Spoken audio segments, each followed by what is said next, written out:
The Story of Cinderella, Part 1. Told by Uncle Jack.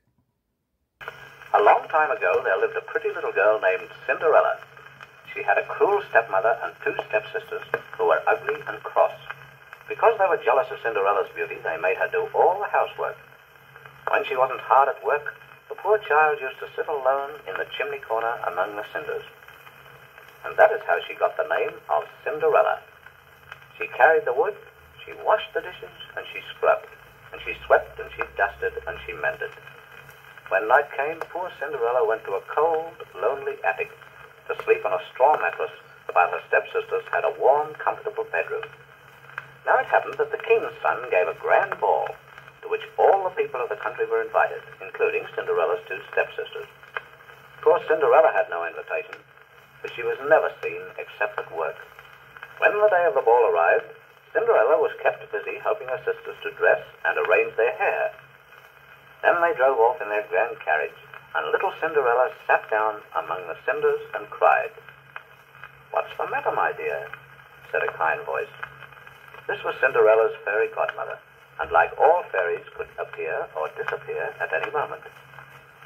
"Oh, I do so want to go to the ball," sobbed poor Cinderella. "Very well, my dear," said the fairy godmother. "Be a good girl, and you shall go. Only do exactly as I tell you.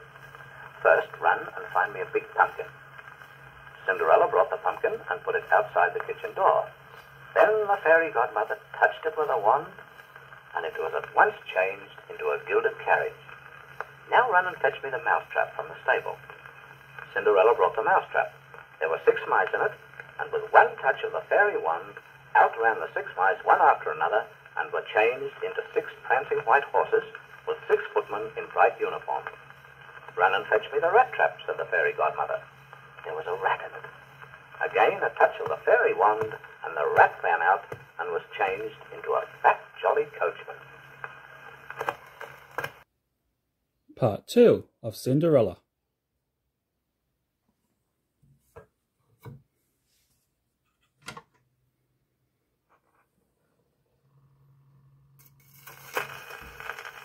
"Now, one more touch of my magic wand," said the fairy godmother, and in a moment, Cinderella looked like a lovely princess. She wore the daintiest pink and white dress, red roses crowned her golden hair, and slippers of sparkling glass were on her little feet. "Goodbye, my dear," said the fairy godmother. "But remember this. You must leave the palace before the clock strikes 12, or your beautiful coach, horses, and footmen will all disappear, and you'll again turn into a ragged little girl." So Cinderella drove in state to the ball. When she reached the palace, the prince was so charmed by her grace and beauty that he danced with her all the evening. Cinderella was so happy that she did not notice the time until the clock began to strike 12. So without saying goodbye to the prince, she ran from the palace as quickly as she could. But in hurrying down the stairs, she lost one of her glass slippers, which was found with the prince. He picked it up and put it in his pocket. The next day, a herald went through the city and cried out that the prince wanted to find the lady who owned the glass slipper, as he wanted to marry her. All the ladies who'd been at the ball were asked to try it on. When the herald came with the prince to Cinderella's house, her two stepsisters tried hard to squeeze their big feet into the tiny glass slipper, but they didn't succeed. Just as they were about to leave, Cinderella came in with her mending.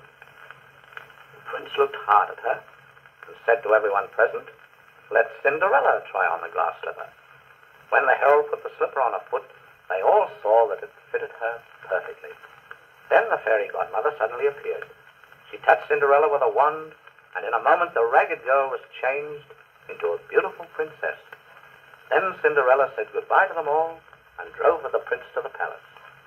The next day, amid great rejoicing, Cinderella and the prince were married and lived happily ever after.